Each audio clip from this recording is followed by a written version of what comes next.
Vengan al Teatro Principal, 2 y 3 de enero, La música en tu voz, B-Vocal Solidario. Pues así es, la música de B-Vocal adquiere una dimensión solidaria en estos días navideños, por eso parte de la recaudación de su espectáculo La música en tu voz, que presenta el 2 y 3 de enero en el Teatro Principal de Zaragoza, irá destinada a las familias de 4 niños aragoneses que sufren las llamadas enfermedades raras. Maestros del humor y de la interpretación a capela, los miembros de B-Vocal ofrecen en La música en tu voz un espectáculo que integra viejas y nuevas canciones.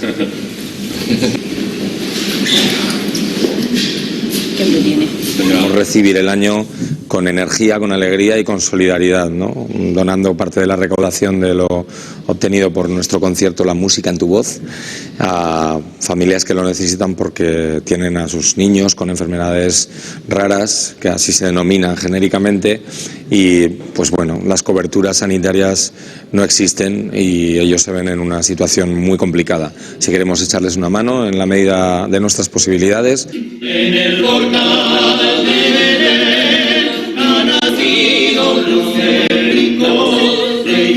Pues así a capela nos vamos. Recuerden que regresamos dentro de una hora con toda la información desde Aragón, también por supuesto con la de la Lotería de Navidad, que como decimos ha vuelto a sonreír sobre todo a Grañén. Hasta entonces.